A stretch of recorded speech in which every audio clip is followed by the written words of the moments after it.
is very special because we have one of our scholar in resident, Dr. Arif Hidayat. I think by now he's no longer a stranger. He has been in our classes, in our discussion and stuff. Welcome, the dean. Hope you are feeling better. Um, Yeah, Dr. Arif, I think I didn't have to repeat his resume. He's been in PhD classes, and yesterday he had a class in an MA student education research methodology, and he shared his knowledge. As of today, he will be physically will be no longer in at Triple IU because his fellowship actually done by in several weeks ago. But physically, he was still here last night, and today will be his last day to be with us. But of course, he's part of us. He's part of the family. He always be here. And then we already, talking about, discussing some plans, which I'm gonna, of course, discuss it with the dean, and I have discussed it with Dr. Bambang about some of the ideas that you are having for future collaboration and widening the network. Today's what is the flyer? It's gone. Today's Dr. Arif is gonna be sharing his knowledge about redefining inner logic of teaching and learning. He had experience. He has a vast amount of experience working with international collaborator in Japan, in Malaysia, and in Africa. So, and he has published in a very reputable journal, top journals. So I think we can learn a lot from him. Maybe things that he hasn't had a chance to share with us in classes, but today probably something new that we can learn from him. Okay, without further ado, I'm gonna give the opportunity to Professor Nina. You might wanna have a bit opening. Thank you. Thank you, moderator Ibu Dr. Tatiwardi. Bismillahirrahmanirrahim. Assalamualaikum warahmatullahi wabarakatuh. Alhamdulillahirrahmanirrahim. Wassalatu wassalamu ala Muhammadin Sayyidil Mursalin wa ala alihi wa sahbihi ajma'in. Thank you very much all for coming. This is like a very busy time of the semester, I understand. So you have a lot of works to do to catch up. And I would like to thank Dr. Arif Hidayat, one of the senior lecturers at Universitas Pendidikan Indonesia, UPI in Bandung, that we already visited her office and her campus. We are glad that our relationship with UPI is getting closer with joint activities. One of it is today's that you become one of the speaker of the LunchTalk, the last LunchTalk for 2023. Yeah, I remember that the first speaker of the LunchTalk this year was me, and it was like time is very well, time ran very quickly, and it finally we are toward the end of the year. Yeah. Uh, well, the topic of our lunch talk today is redefining inner logic of teaching and learning. I'm not expert on that. That's why I would like to listen and learn from you, from your talk. But from the description of the flyers that this year is disruptive era, I think I can agree with you. It's very like up and down, and especially with the unexpected pandemic of COVID-19 that forced us to change our teaching and learning from offline into online. But I think there are also many benefits of learning online. There's also to reduce like the air pollution, and then uh, we can stay at home. That's reduce the environmental problem, and then we can save time actually by teaching and learning online, because we can swap from one meeting to another without traveling. Yeah, that's what I realized in the disruptive era. Yeah. So we gain more knowledge. Previously, I didn't know how to use Zoom. So before the COVID, actually, there was someone in Malaysia who would like to interview me using Zoom, but at that time I didn't understand how to use it. So finally, we ended up having a video call. Yeah. And our university also started teaching online, yeah, in September 2021, and we could start offline teaching in early 2022. When I remember Rakim couldn't come here in the second semester, even though you already participated the first semester in September, from September 2021. But I'm glad that finally you are here. Yeah, teaching again, learning again here together with your new friends. Yeah, when you all the friends has already graduated. Yeah, and I understand that teaching online, offline. So that's, I mean, from the evaluation that I heard that you, some of you, especially the one who are taught by Dr. Sahin, want to have offline teaching with Dr. Sahin. We will try to do our best to facilitate that, even though not in full, yeah. But clearly that there are many benefits of teaching offline. That's why we do it online only if it is necessary, and if we can reduce it into uh, 100% offline, that would be better for us. I think that's all from me. Let's enjoy the talk, the additional of knowledge from Dr. Arif Hidayat, and thank you very much for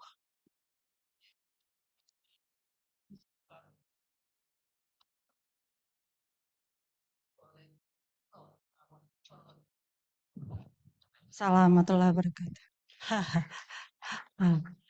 Thank you, Professor Nina. I'm going to acknowledge some of the students that are here. Some batch 3 students are here. I believe your class already ended, and I expect many of you will be here. Please, can you tell them that this is very good for them to learn? For the rest of you, okay. Otherwise, they can enjoy the recording. I'm gonna give the time to Dr. Arif. You have like 45 minutes to share, and then we'll have more discussion with the student. Thank you, Dr. Can I just stand up? Yeah. Bismillahirrahmanirrahim. Assalamualaikum warahmatullahi wabarakatuh. Very good morning. It's very honored. The Dean, Faculty of Education, Dr. Bambang, a legend. Again, I have to say that one. uh, the chairman, Dr. Tati, and also Dr. Destina, and also great students. Students today will be our partners in the future. So I just want to say, hi, my candidates for the partners in the future.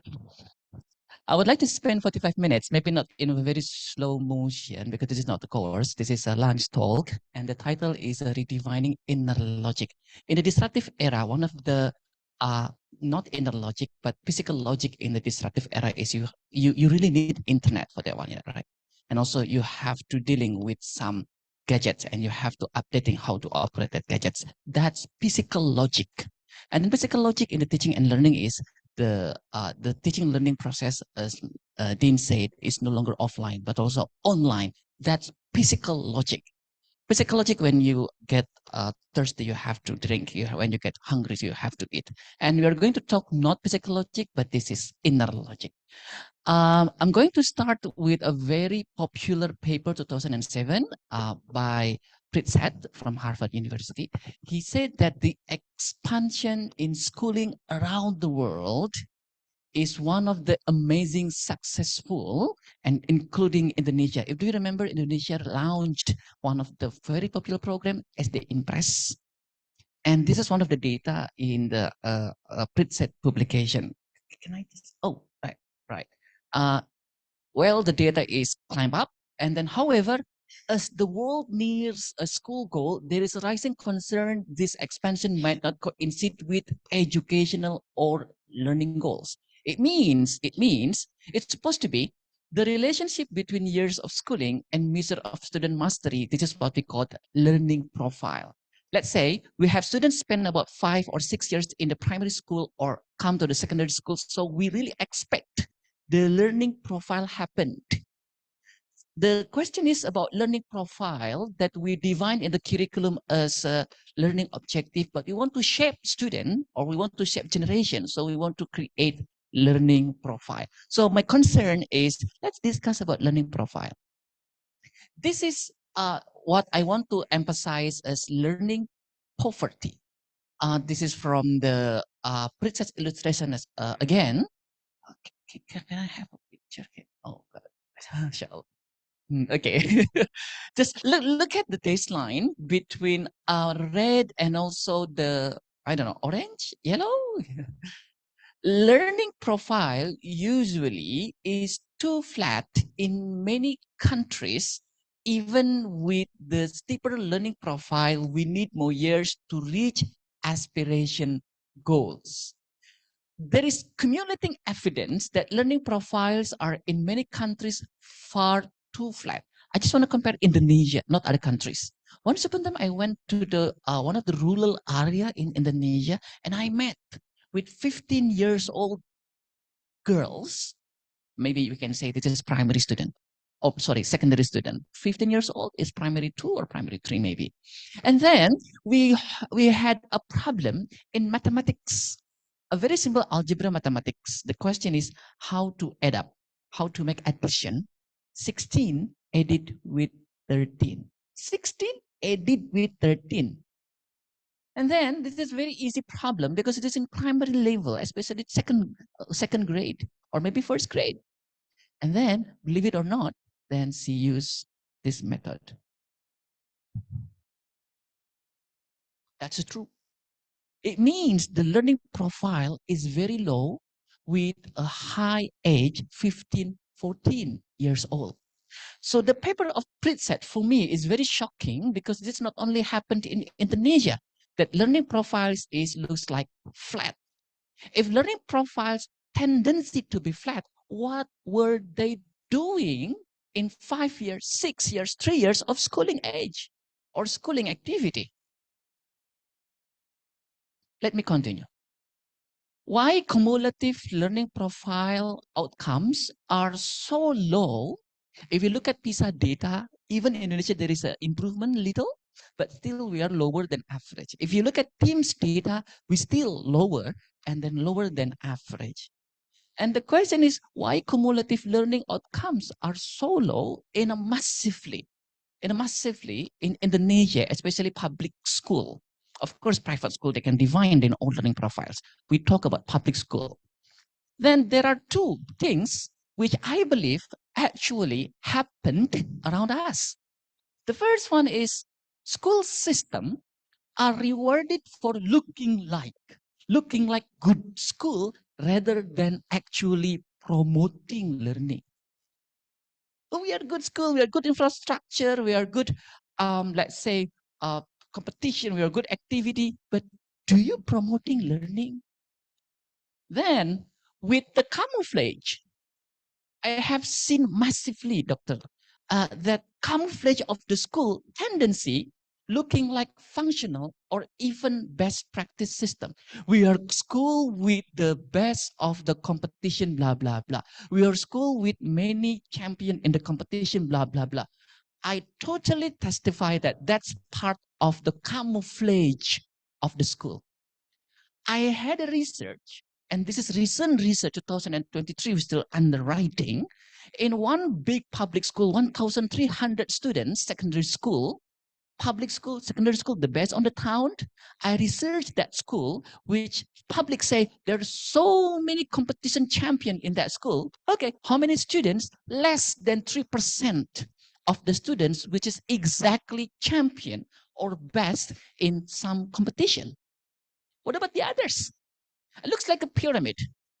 The top one is those who promoted as the best in some competition. And that looks like, oh, this is the name of our school. So we had, or maybe we have been camouflage in the school system.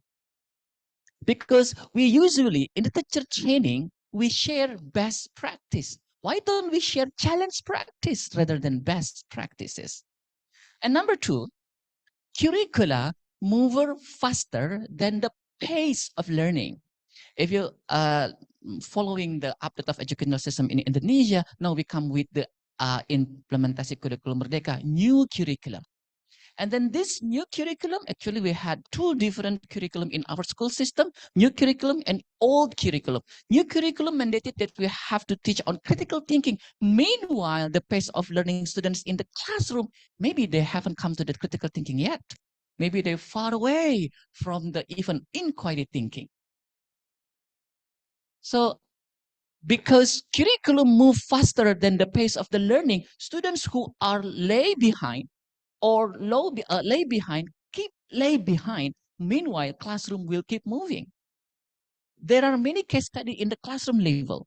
When teachers teaching in the classroom and then some students feeling difficulties, so teachers should say, sorry, we have to keep continue with this material, and then the curriculum attainment or objective that is higher than the pace of the learning. Yesterday in the one of the classroom, we had discussed 38% of the Indonesian students in the classroom, they are lay behind.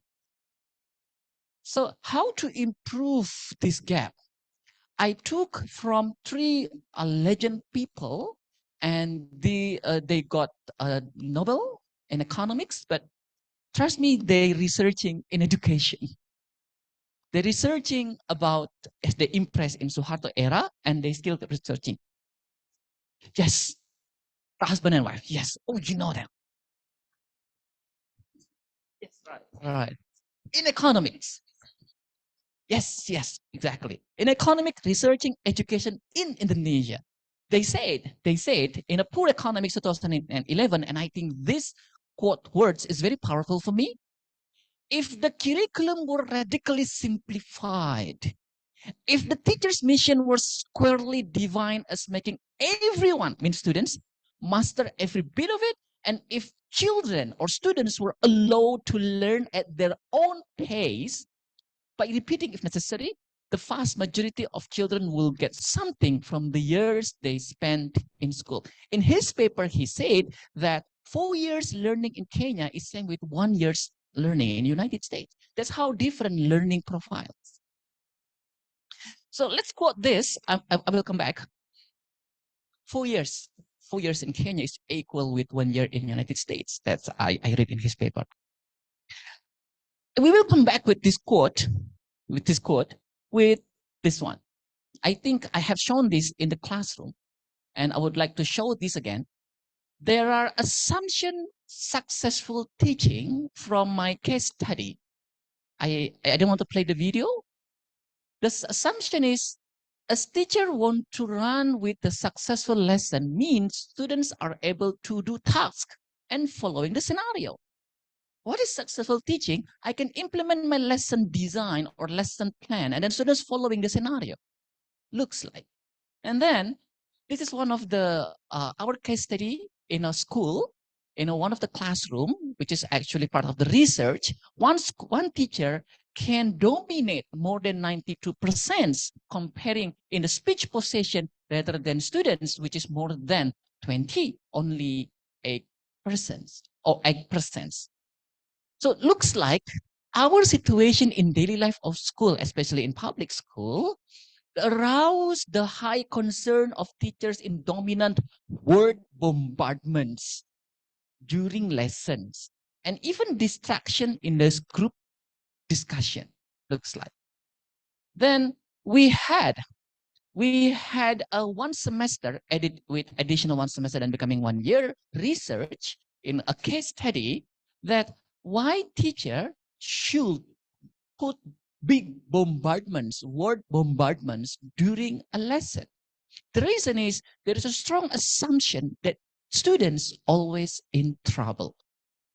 So I want to say this situation, I mean bombardments of the words during a lesson, accumulatively make teachers argue that students are always faced with learning difficulties and teachers must to provide assistance continuously with instruction and technical discussion. This is some maybe becoming root in our education practitioners, especially in teachers, that my students will always face difficulties. I know my students. I had experience with them many, many days. So my assumption they're always in difficulties.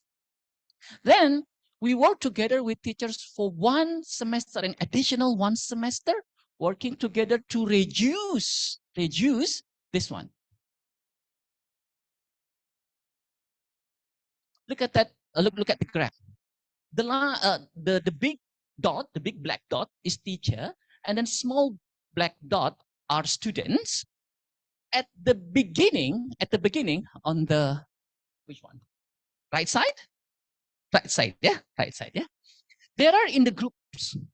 And then when teachers keep talking, when teacher bombardment with the words, the blue line is dependence line. If teachers keep helping students and then keep during the lesson, even in this group discussion, actually this is invisible. You cannot see, but you can feel it. There are dependence line of the students go to the teacher with this line.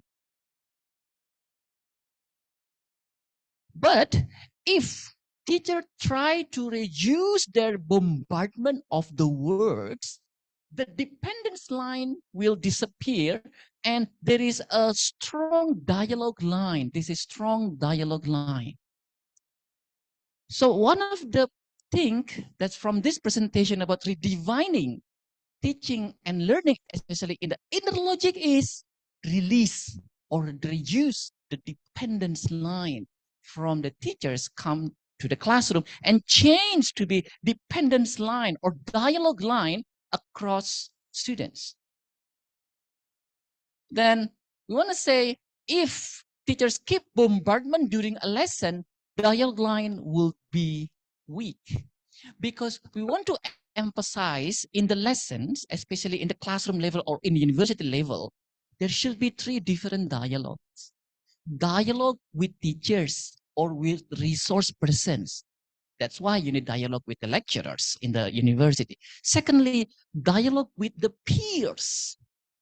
Dialogue with the peers is the most important rather than dialogue with teachers in a big portion. And after students experience those dialogue, the highest dialogue is dialogue with yourself. And then the dialogue with yourself cannot be made unless we experience that 2 lower dialogue level. So this make, if more teachers bombardments, students' voice more heightened. If students' voice heightened, they start to reduce their belief in peers, even themselves, but the higher dependence of teachers' word, which creates dependence line. Why students keep, oh, we don't understand this. Okay, let's ask teacher, what I want to say? Because they don't believe to themselves. They don't believe to their peers. If they believe to the peers, I have to ask to my peers. That's the first inner logic. Now, I would like to continue about this speech possession, and then this speech possession making students' voice heightened. When students' voice heightened, then students becoming less confident. If students less confidence, they will less trust each other, and finally, there is a dependence line. Actually, dependence line was created at the beginning of the semester from teachers to students, but the end of the semester, the dependence line in inner logic teaching and learning should be vanished or should be reduced. So we do simple cycle of the lesson study to these teachers for about 1 year. That is design, observe, reflect in the same school. And this is one of the picture when they are planning together, discussing problems and predicting students' learning trajectories. I think I have shown this slide before. And also we do open lesson. If you look at open lessons, focus on students, less disturbing and more on how students learn. And then in the reflection, we believe after end of 8 months, the data itself is only about 6 months, but we keep continue with the post-lesson discussion. This is we are the observers providing different and a bunch of perspective and dialogue among them. This is one of the power of the lesson study. And most of us discussing about students' behavior. And when we discuss about that one, as detailed students' dialogue and behavior more in focus, collegial reflection made the teachers to be more refrained and controllable. Refrain from dominant bombardments of the words and controllable to dominate speaking in the lesson, especially in the group of learning. Being refrained and controllable for adult is something complex. It cannot be taught or it cannot be said by somebody. It should be coming from internal awareness. And then redefining inner logic teaching and learning is you cannot change educators by directly treatment, but you can change yourself and everybody by immersed in inspiring lessons. Many inspiring or observing lessons. Let me continue.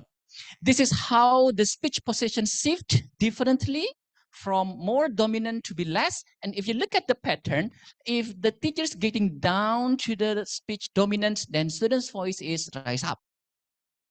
And then this is finding from two reflections, from teacher's reflection and interview analysis reveal that the teacher learned from the variance of students' dialogue.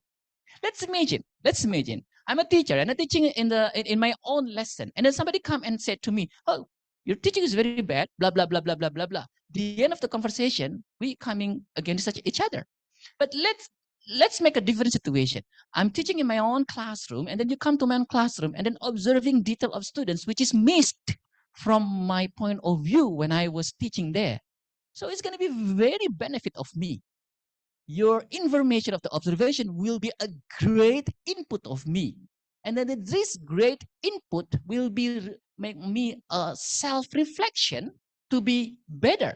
So actually, when teachers learn, when they learn students' dialogue. Truly. Because students' dialogue is authentic and it reflects what was happened and then what this dialogue coming from, what caused of this dialogue, and then what are the implications from this students' dialogue.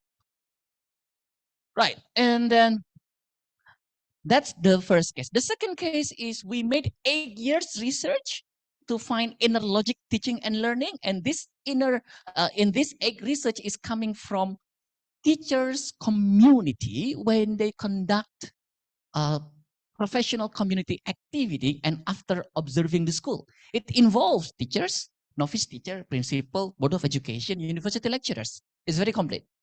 Usually, professors or university lecturers will dominate the words. Usually, we have TPD activity, teachers come to the school, and then, okay, finally we will hear comments from Professor X or Professor B, and then Professor X or Professor B from university will dominate many comments. And usually the teacher will say, oh, come, listen, we will have another course. Huh? And this is when a teacher, ordinary teacher, novice teacher talk, and others looks like, okay, you just talk. We will play with our cell phone, we will play with our things. But when university professor talk, somebody looks like, okay, this is from university talk. So invisibly, there is a hierarchy for human being, even in the teacher professional development. University lecturers, board of education, principal, senior teacher, junior teacher. It was happened in our research 2008. This is dangerous. I want to say this is dangerous because if we put like this, looks like everybody is different according to their levels of what their achievement in education. Meanwhile, in teaching and learning reflection, especially in the professional development, everybody is a star. We want to say every student in our classroom is a protagonist. Of course, you want to treat teacher should be protagonist. The way we treat teacher, that's the way teacher will treat student. The way we creating learning environment for teacher, prospective teacher in the future, then that's the way our student will be treated. So we wish the situation is like this. Everybody is protagonist. What is this, Mr. Arif? There's a table. Everybody should be protagonist. Let me continue. So the second way or the second point of the inner logic teaching and learning is a relation between school and also university. Me especially in the university, when we come to the teacher or student or school, usually university lecturer will be regarded as resource person. Resource person from university, come, talk something, so we can learn from you. No, that's not only way.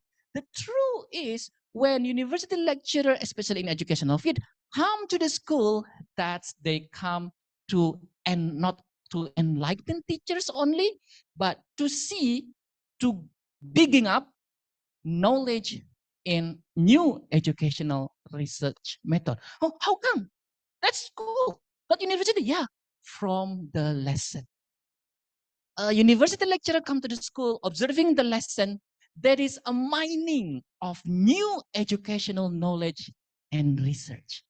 So observing lesson, according to the eyes, from my perspective of the educators or researcher, I can find, oh my God, this practice is linked with the theory of education something. Oh my God, I can find out a new educational theory from this practice. That was happened in many researchers in the world. They digging up from the findings of the classroom. So the second inner logic teaching and learning is about school-university partnership, or I can say this is a super school-university partnership. The partnership is school need university to inspire them, but university needs school as a mining. You know mining, huh? Somebody said, okay, on beneath my feet, there is just no gold because they don't know about that one. Finally, they know this is gold. Oh, okay, and somebody already take it. So teaching in the classroom level is a mining of the knowledge. That's second one. Now, this is 8 years after the process of the teacher professional development continue for 8 years, and this is the result. If you look at carefully, this is a professor, principal, supervisor, model teacher. They talk on the same table, very close in the same level. Even the professor level dialogue, sorry, I cannot discuss the details of the dialogue because the time, the dialogue is very balanced. And when they also balance, the topic is also dominant according to their expertise. And this is when they do discussing or reflecting the lesson. This is university professor, this is principal, this is the teacher. How they close each other.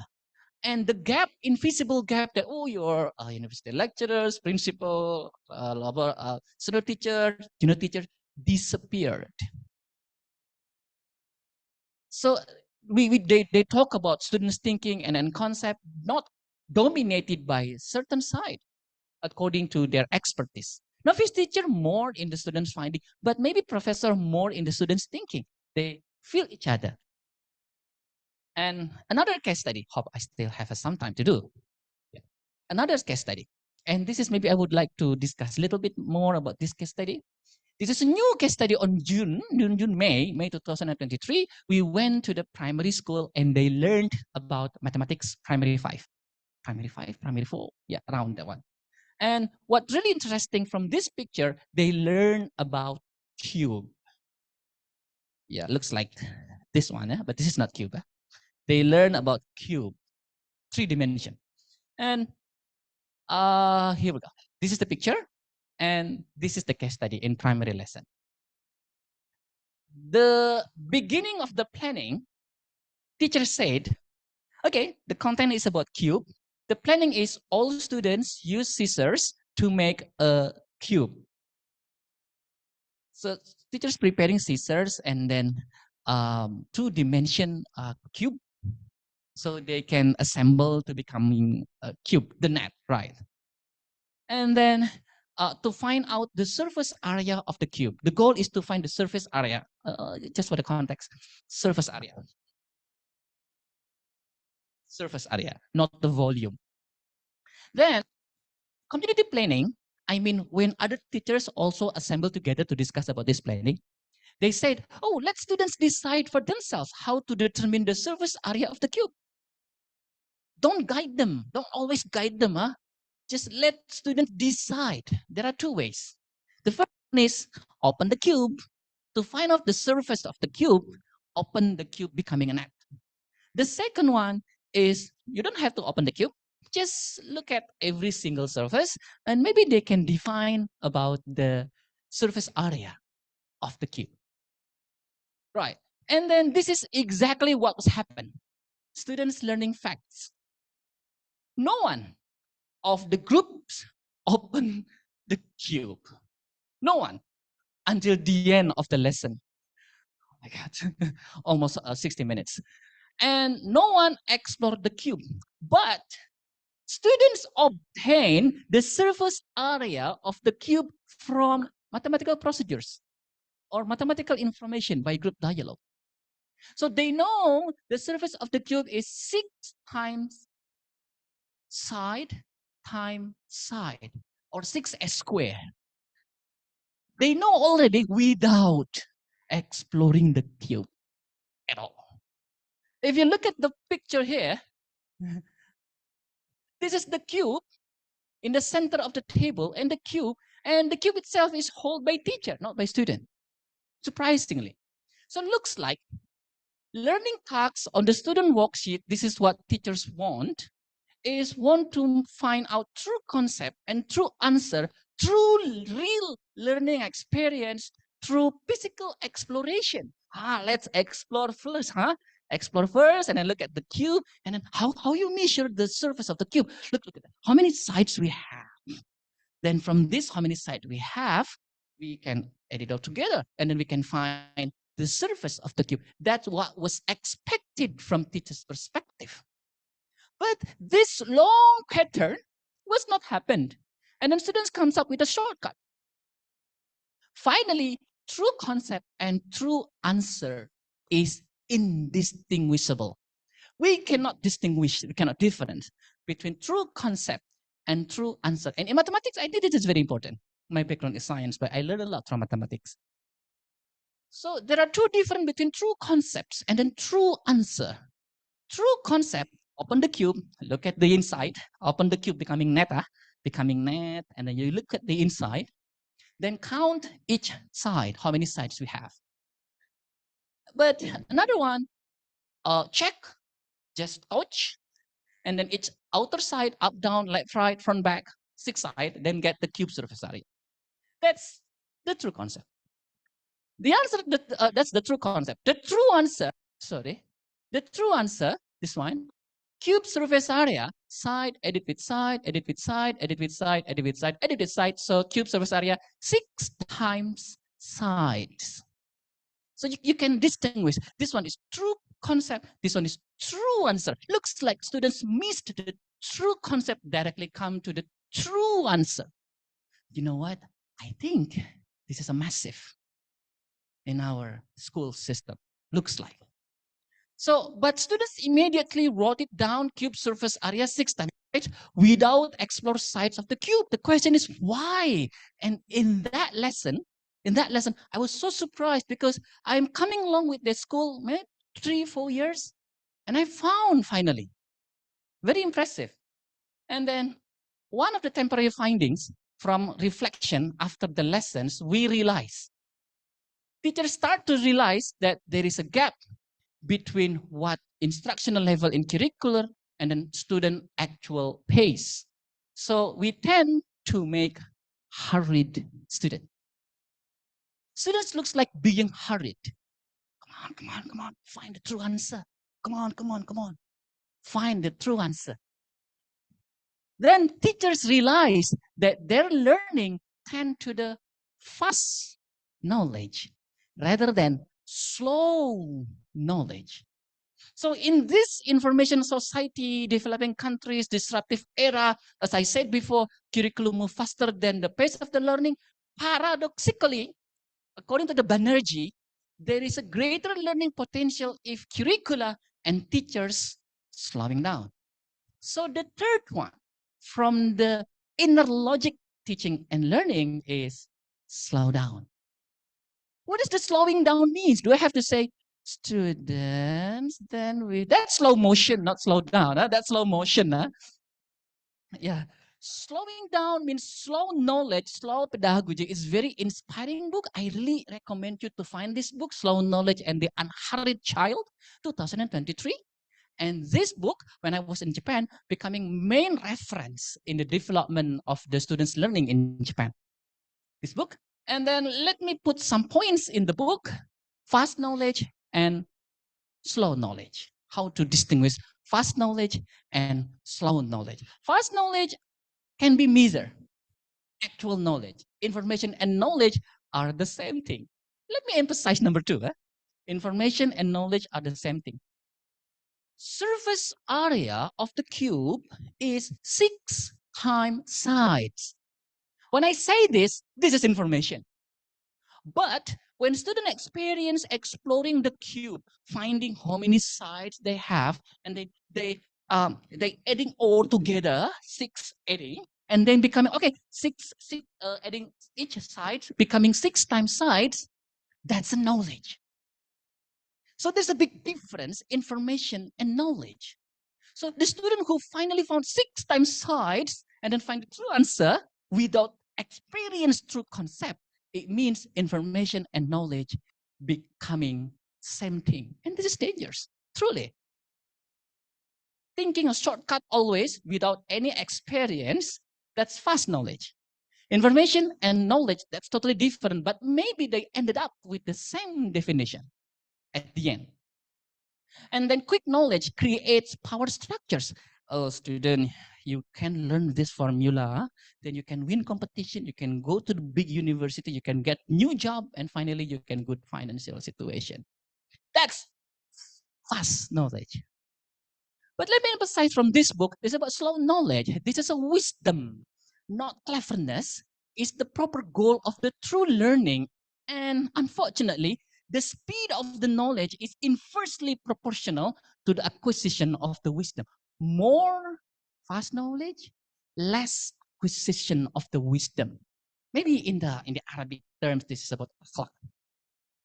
Acquisition of the wisdom is getting lower if we're more focused on the fast knowledge. And I assume this fast knowledge is getting more dominant in our daily lesson. So hurried children and hurried teachers, hurry up to find a true answer. Hurry up to find, to get or to acquisition fast knowledge. Hurried children and hurried teachers, hurried by curriculum, need slow pedagogy. No, slow pedagogy is not about clock time, but this is about deep learning. And then the deep learning in slow pedagogy, more on slow listening with video, with transcript, reflection, flow with listening talk, going off track, diving deep, and research might provide a good fundamental benefit for teachers when they want to do slow knowledge. So I can say this is fast knowledge we know, but actually slow knowledge is much, much bigger beneath the iceberg. Now let's see. Yes. Yeah, exactly. This is a book. The same author, Clark. Yeah, Alison Clark. Yes, I strongly recommend. Yeah, thank you. And reflection. Are there any gaps in attainment in your school? What is being done? Address them, and is it enough? Let me just skip this one. You can answer later. This one. So we're following Banerjee and Duflo in the Poor Economics 2011. So we want to say how to simplify curriculum practice. And then making students master every bit of it. And then children allowed to learn at their own pace by repeating. Then vast majority of children will get something from the years they spend in school through the open class movement, gerakan buka kelas. Open the lesson. Discussing soon after the lesson. Open lesson in classroom level is a good example how curriculum is simplified. You know, in our documents, curriculum should be blah, blah, blah, blah, blah. But in the real teaching, that's how curriculum is simplified. And then how to reflect this soon after open lesson. Just make a short discussion about what was happening in the lesson, especially what happened to the student, not what happened to the teachers. And then by repeating me myself once a year, and then my my colleague once a year. I have been practicing in one school for during these 3 years, when every single teacher should open the lesson only once in a year. And then in 1 year, we had 37 schedules. Simplified the curriculum. And this is the poster when every teacher, they believe that this is our proud to simplify the curriculums, opening the lessons and then discussing after the lessons. And this activity system, let's say, hope has potentially to shift teachers in the complex, turbulent, unpredictable aging society. We haven't come to the aging society yet. But when we go to the United States, when we go to the UK, to the Japan, to Singapore, they already experience about aging society. We don't have to wait until we experience, but we have to prepare for that one. Looks like when, let's say these are students, teachers, and students in the future. Of course, you want to shape students in the future, hopefully. And then assumption. There is an old assumption.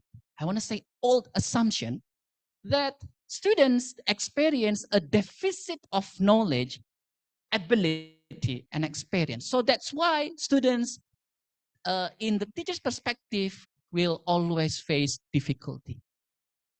And because of this, teachers becoming instructor, becoming an expert, and create fast knowledge. But also it happened when teacher is facilitator. Oh, teachers should be facilitator. Yes, I agree with you.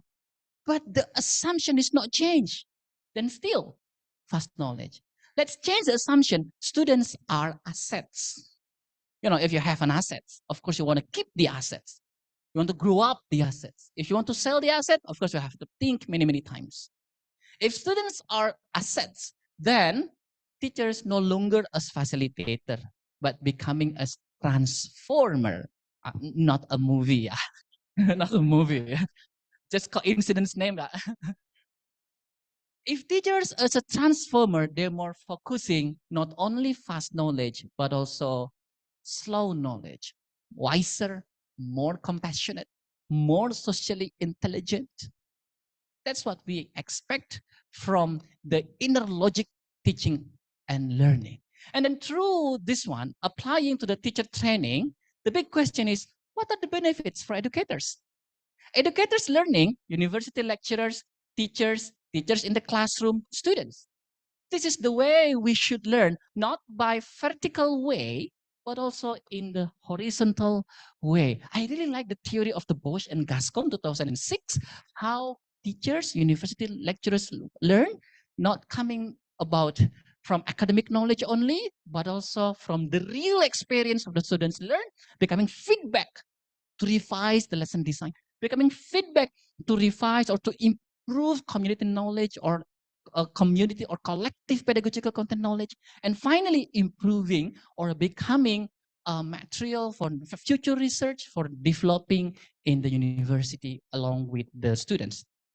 I had a good experience with my colleagues in Nagoya University. They had experienced 40 years partnership with the school, and in their partnership, they always bring master and doctoral students to produce thesis and dissertation with school practice in daily life. What really experienced, very, very nice. And then the big question is, what are benefits for students with this inner logic of teaching and learning? I think I have shown this one, that actually the point of learning is not about individually, but about peers. And if Vygotsky said that students can learn more optimally in peers. So consider you're in the classroom, you come up with your friends, not as the competitors, but as the potential of the collaborators. Your colleagues, I mean, the students in the classroom, they are maybe 40, 30, they have the, not competitors, but collaborators. So the learning process should come up in the collaborative ways.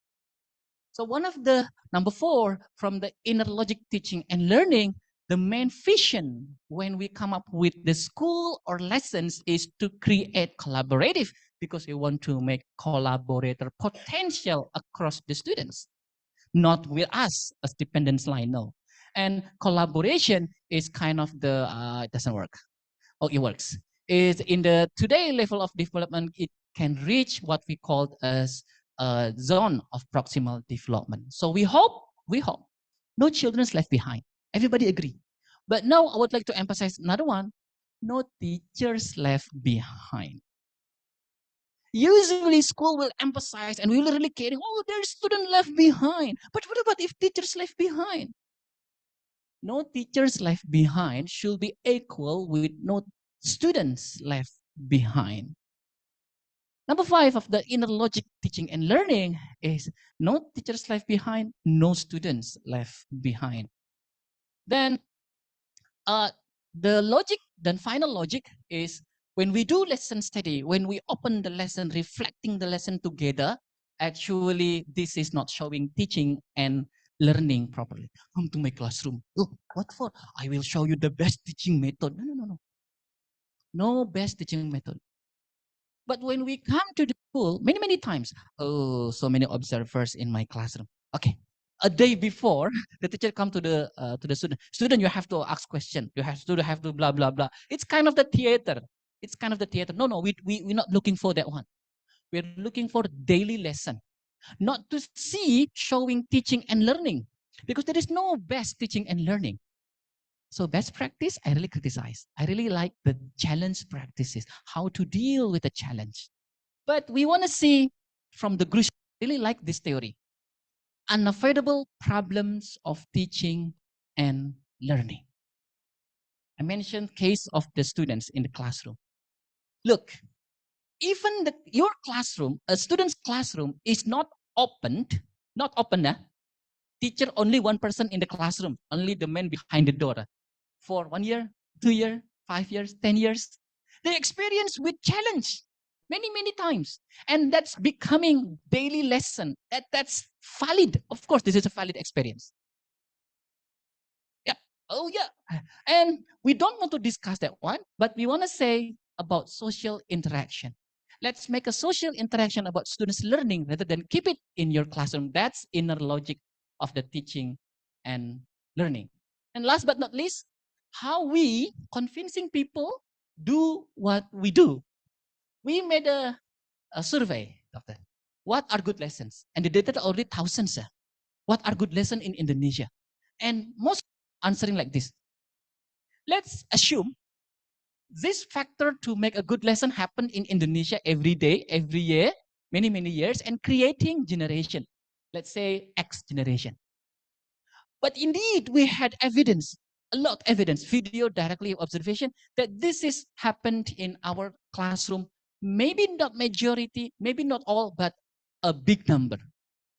Big number, truly. Including me myself, I experienced this with my teachers in the past time, some of them. And this creating generation, why? So there is a gap of the generation because gap of the teaching. Yeah, generation gap because of the teaching gap. So why the generation in Singapore different with the generation in Indonesia? One of the very important parts is the gap of the teaching. And if we ask teacher, come on, open your classroom, you want to see your classroom, you want to see the students learning, maybe this one will disappear. Looks like what we call a spring. Teacher will prepare. Hey, somebody will come to my classroom, I have to prepare. Oh, that's fine. As long as this is a natural activity. But if we do only once, then the situation is come back. But if we do many times, 20, 30, 50, looks like a spring. If you extend the spring again and again, and its length will be extended. Yeah. And if more 20, 1 year, 2 years, 3 years, there's automatically changing in the teacher without our control. And this is what we call zone of proximal development from the adult or from teachers. That's it, my presentation. Hopefully that's number 5 of inner logic teaching and learning. And then come back to Dr. Tati. Thank you. The last slide was a bit abrupt. I believe you had more coming, but he decided to just cut it short. Yeah, a lot of information that Dr. Arif has shared, but I think a lot of things that he raised about we are paying attention to um, elevating or transforming teachers, their own practices by on their own reflection, not mandating it, but they learn how to improve themselves by reflecting. And then I think the last part, the last slide before you finish, you mentioned about one visit might have some one spring, and when you have a lot of many visits, it would be extending their opportunities to improve. Yeah, that's correct. Are you referring to a visit by the researchers because you are not interfering to their practice? Basically, you are observing, or you are referring to something else? Yeah, thank you so much. This is referring in the practice level. When one teacher open the classroom and being observed by the others. So if only once, maybe the situation is looks like before, just like as usual. But if this activity is repeated 20, 30 in 1 year, not only one teacher as a model teacher many times, but okay, after me, then your turn, your turn, your turn, then the collective understanding about the quality of the learning will be improved. So I'm talking about the collective understanding about the quality of the learning will be improved because in that 20 times, they experience 20 different students learning discussion. So it looks like a spring. If more and more we extend, so the length of the spring will be increased even little. But this increase of the length of the spring is a permanent. So the improvement will be permanent in the skill of the teacher. So, of course, as a researcher, I can come and then record everything as a researcher. As a practice, this is the way we convince Indonesia, let's improve, let's close the gap to improve the generation. So you're basically encouraging peer observation, yeah, collegial observation, meaning that teachers can observe their own peers, their college, about their teaching, and then probably give some feedback. So what they are typically do, I mean, they have like monthly or weekly meetings so that they can share what they observe, or and then teachers being observed can reflect back. Right. Or yeah. Yeah, technically, at the beginning of the semester, school will determine about the schedule. Oh, okay, we have 30 teachers. Okay, so we will have 30 open lesson schedule because we have 30 teachers in 1 year. So as a teacher, okay, I will have only one occasion to open my classroom, which is very demanding to prepare. But other 29, that's very easy for me because I just have to come and observing the lesson. That's and then in the beginning of semester. So school will create schedule. Well, this is what we call open lesson schedules. And then those who has not or who have not teaching period, they should come to observe the lesson. And then the question is only one: how students learn rather than how teachers teach. And soon after the lesson, they just have a short post-lesson discussion, maybe 15 minutes, at most 20 minutes, at most 20 minutes. And the discussion is about how students learn. That's happened quickly, maybe 20 minutes. Right after the teaching. Right after the teaching. But the fact is, after the teaching, we have another teaching. Yep. So we can postpone after the school students going home. But in the same day to avoid spillover effect. Yeah, in our memory, we have spillover effect. Yeah, that's technically happened. Right. Thank you for sharing the details. Yeah. Of course, this is a chance for you to raise some question. Please raise your hand, for those of you who are interested in Eka, Irham, and who else? Wow. Remind me your name, sorry, PhD student. Faradila. Okay, the first three. You remember names a lot. Yeah, we are big, small family, so we would like to get to know their names. Assalamualaikum warahmatullahi wabarakatuh. Thank you, Dr. Arif, for a very insightful presentations.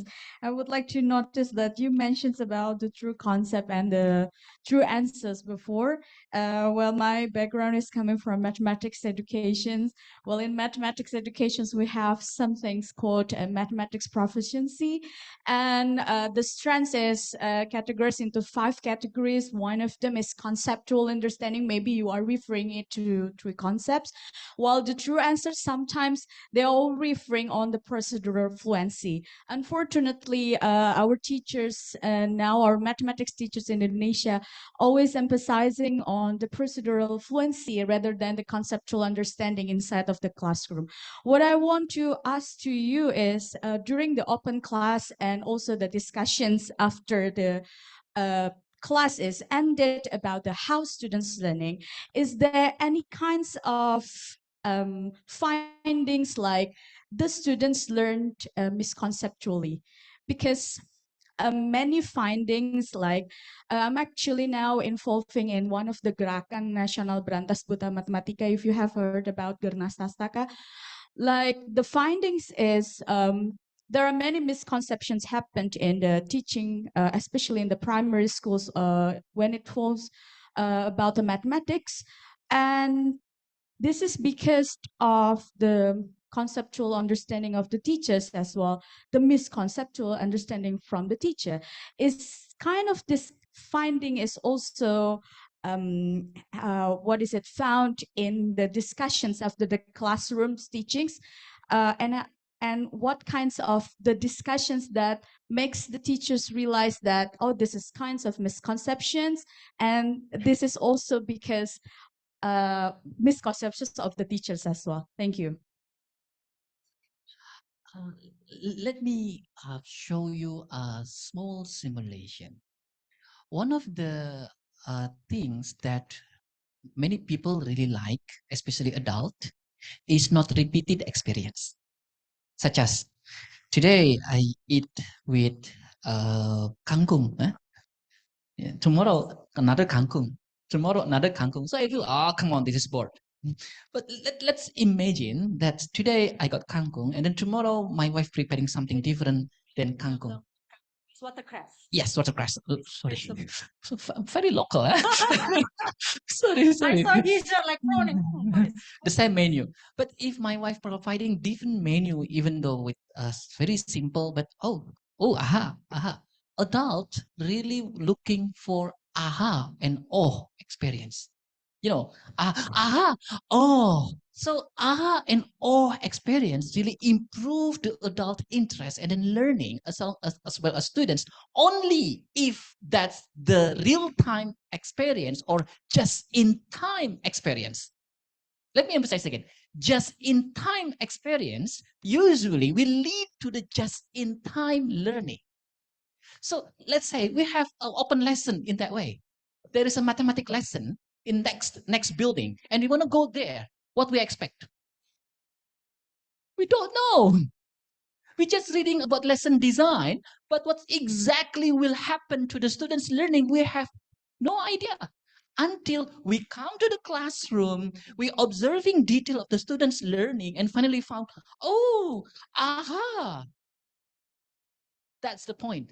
So the question is, I don't know until I observe mathematics lessons related with that topic. And that's something I really want to find out. So every single lesson, actually why I put a term is a mining, because you don't know until you're digging up. You have no idea until you're digging up a lot and then you find something. More you're digging up, more you find. So observing lesson in open lesson actually is something what I call as just-in-time learning, just-in-time experience. The problem is when two different adults come to just-in-time learning and just-in-time experience, they will have different learning because their effort. If they come to the lesson and then, okay, lesson, yeah? Okay. But another adult come and then, wow, observing attentively, taking some notes. Of course, they will get different learning experience. So truly said, the question, what about the mathematical concept to understand it and so on and so on? I don't know until I have an opportunity to observe the lesson. Now, emphasize this in the teacher level. Usually teacher think I teach math, I know a lot about math, so I don't have to see. No, find the lesson and you will find a diversity in the concept of the mathematics. So find the answer is go to the lesson and then you will find just in time learning, just in time experience. Inner logic of the teaching and learning is enhance teachers learning with just in time learning and just in time experience, which is irreversible, cannot be returned or cannot be back 100%, even though you show the video, but it is different by directly attend the lesson lively. Thank you. Eka, your chance.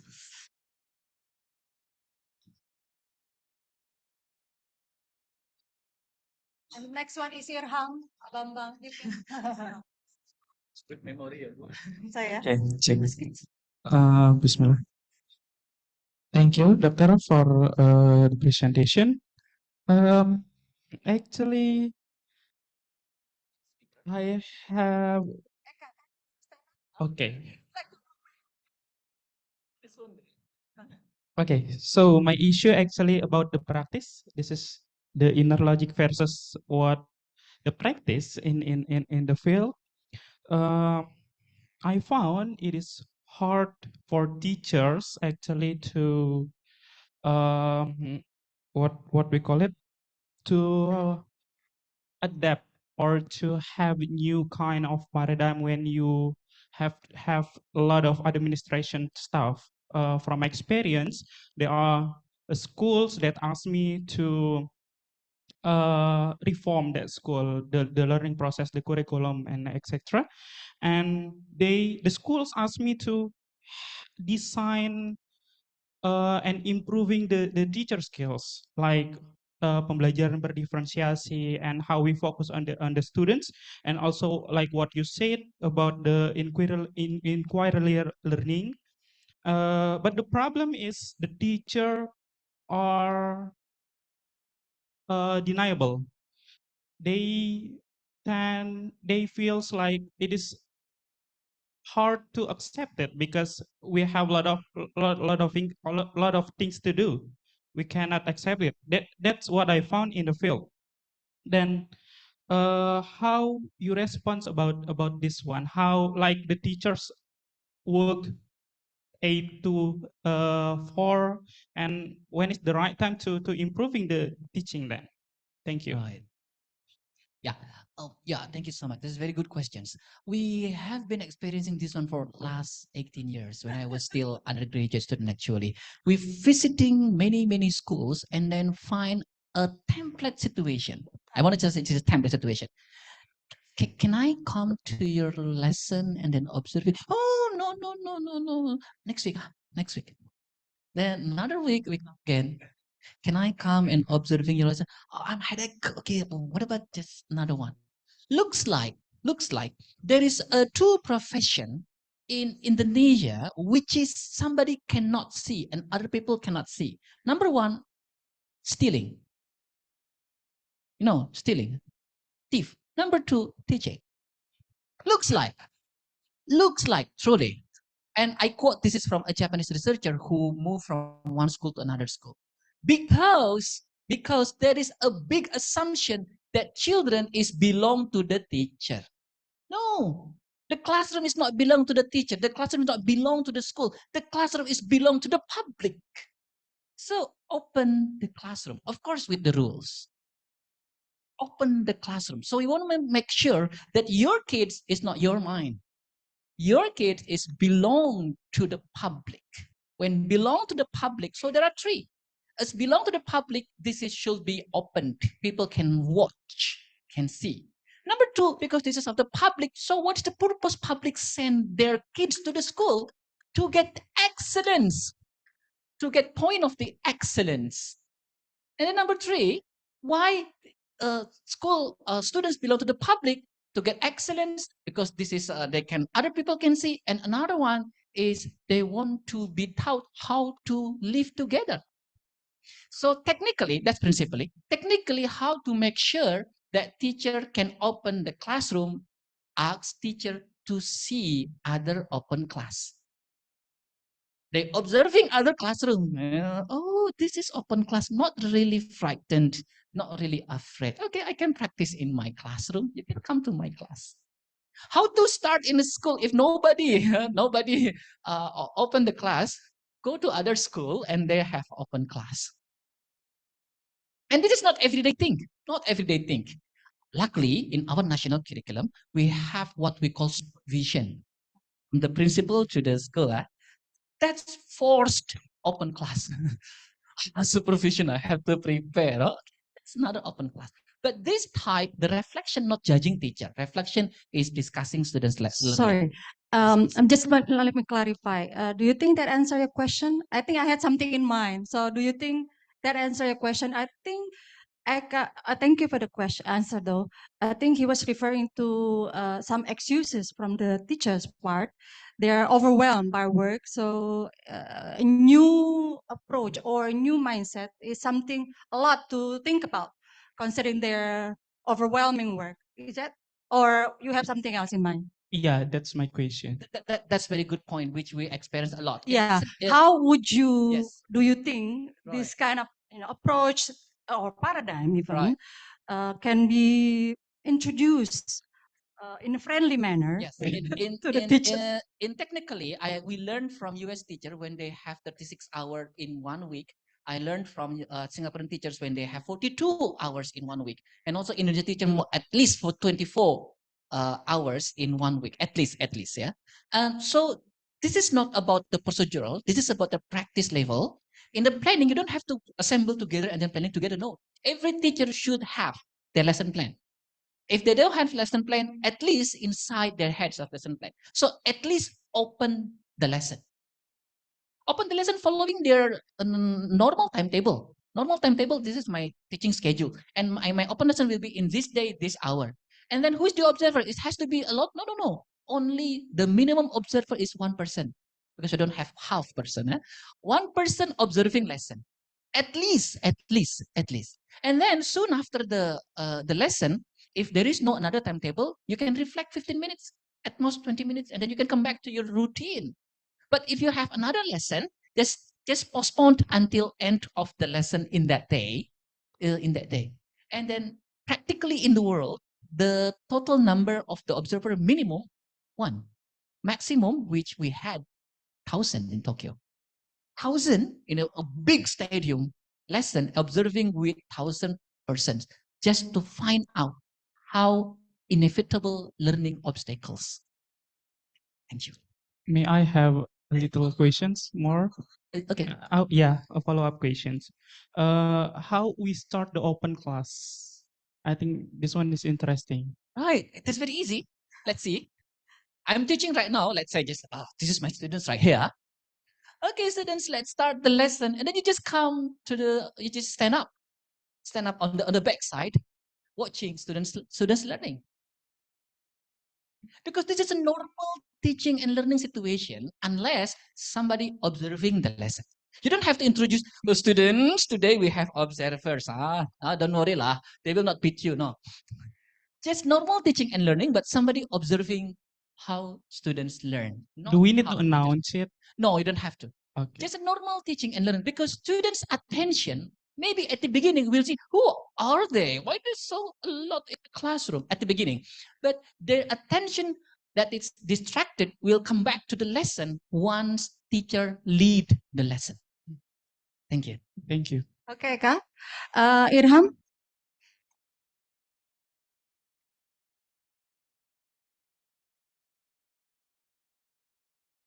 Halo. Thank you, Dr. Tati. Yes. Thank you, Dr. Arif, for your presentation. You are so attractive. Thank you. And In academic ways. yes, exactly.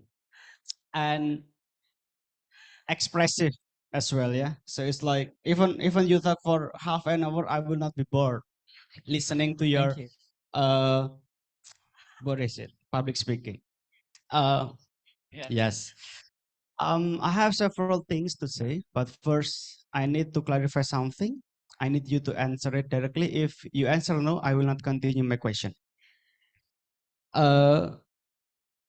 After listening your presentation, I come to conclusion that student will learn better if they have dialogue with the peers rather than listening to the teacher. Is it correct?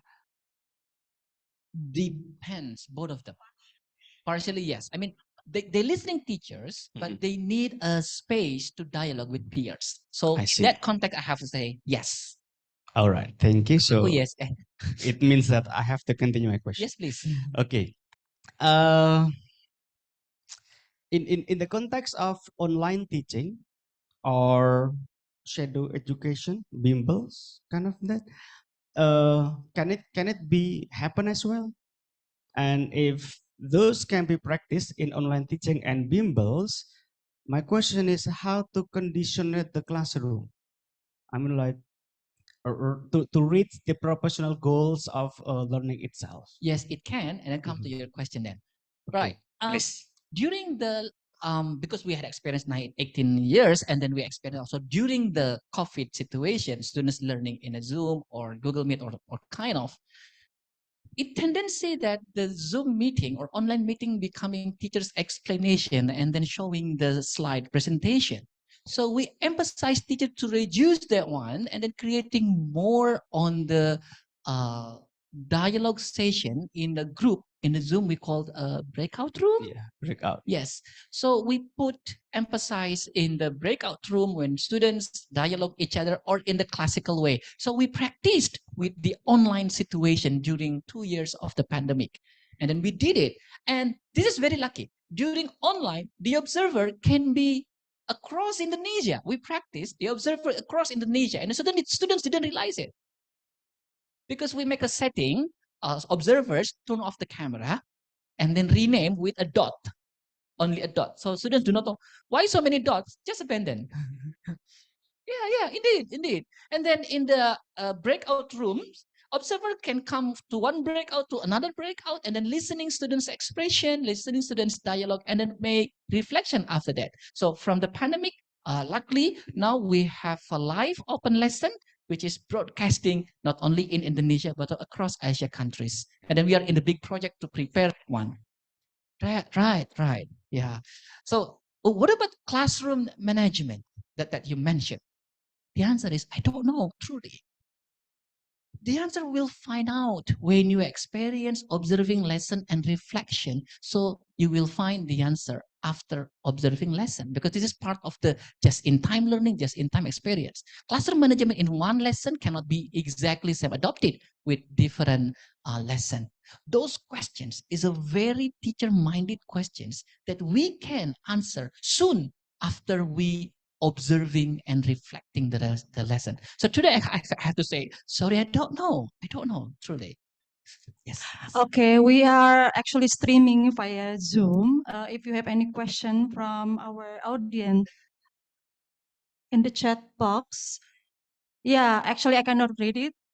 Oh, okay. Thank you so much, Dr. Ari. You can read it yourself, but in the meantime, what do you think are biggest obstacles in implementing this independent curriculum or emancipated curriculum, I would say, because that's the official terminology. And learning process is most of school, especially public school with small size class and huge group of students. In a more basic thinking, a teacher-centered class does sound more comfortable for many. It is less complicated for teachers in preparing diverse class activity, less burdensome for students, especially for those who are not used to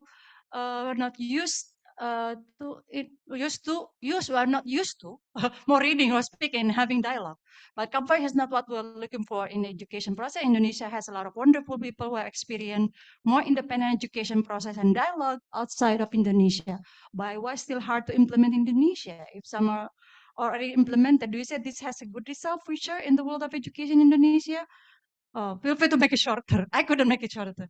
Who raised the question? I couldn't. Miss Nanik Yulianti. Nanik Yulianti, wherever you are, thank you for the question, and Dr. Arif will answer. And she said,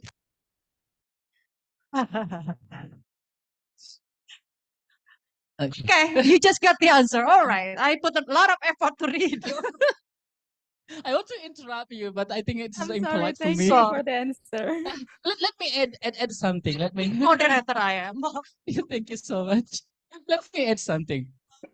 Now Indonesia experience new curriculum. And if you look at the platform Merdeka Mengajar, this is platform for the new curriculum, especially for the teachers, you will see no one book that is designed by the government will suitable 100% with your school situation. No one.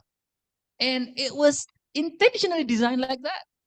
It means the best book for the students is the book who designed by the school teacher in that school. And how teachers design the best school module, they have to trials. But when they have to trial, they're very busy for teaching. They have to trial in real teaching. How to make it? Ask other to observe. And then you can make a best module according to the real situation of your school. That's one of the characters in our new curriculum, that teachers is improvisational curriculum maker. Teachers improve to make the curriculum, and what is the resource or their aquifer? That is observing lesson and then reflecting after the lesson. Thank you. Okay, thank you. We have 6 more to go.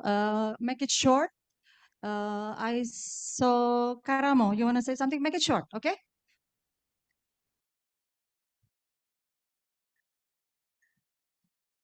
Karamo is from Tanzania. Gambia, yeah? You are from Gambia, right? Yeah, not Nigeria. He's my student, so I know him. Yes. Assalamualaikum warahmatullahi wabarakatuh. Thank you, Dr. Arif. Even though I came late, I started following through Zoom, and I felt that I should come and attend the session because I wanted to ask a question. Good. I think we have similar issue in my country, where lesson management, interaction within the lesson become a problem, and the government has to employ a policy where the community that owns the school to take part in the trying to improve the interaction. This policy empowered community like the SMT senior management team. One will be from the community to have access to come and sit in class if she wishes or he wishes to see the interaction, how teachers are teaching. Okay, and this has helped a lot in trying to improve the quality of teaching in the Gambia with the innovation of a competent-based curriculum. And I also would like to echo what my colleague here said, open classroom. In the Gambia, my country, there is no boundaries where you can have lectures or you can have class. Even open classroom, if there is no anything, a community that has no structure can conduct classes outside. My question here is this policy very, very much good for teaching and learning, like having an open door policy where everyone can access or can have the right to access the teacher in the classroom, like community, like whatsoever stakeholders, if they come, the only thing they need is to have approval from the directorate and then come to your class. No need to take permission from the teacher. The only thing you need approval from your directorate, then I want to go to school X, Y, and Z to find out what is going on, maybe as a researcher or as a monitor. Thank you so much. Yeah, thank you. We had research partners in Gambia, Ghana, Burkina Faso, and then related with this topic. And the situation is, of course, in each location, we have structures complex of the government boards. This kind of the practice or system of the activity conducting only in one school. I mean, inside the school. So when inside the school, of course, principal leadership will be very essential. Number two, the practice of the continual activity in the school then will be informed to the board of education, maybe in educational events. And then this board of education, actually they have scheduled to visit school. Supervisor come to the school maybe regularly lah. They usually supervisor come to the school in administration process. But let's change the supervisor school visit becoming open lesson visit. That's a practice that we have been practicing in Indonesia, how to connect this practice with policymaker. I think that's a point. How to connect this practice activity system with the policymaker. When the principal should make supervision, let's make this supervision becoming open classroom. When the supervisor come, let's make the open classroom. When the MOE, Minister of Education, has a program, then they want to say, go to our school and then see how we implement the program inside the lesson. And then this is not to access teacher, but this is to access students' learning again. Thank you. I think that's the end of the lunch talk because we have scheduled already. We are about to have a meeting with the dean after the lunch talk, and then for the remaining of the minutes, we're gonna be having photo session. Do we have any photographer here that we can? Okay, thank you so much, Mas. Is it better for us to just sit down over there and then have the picture taken, or what do you think? We need a good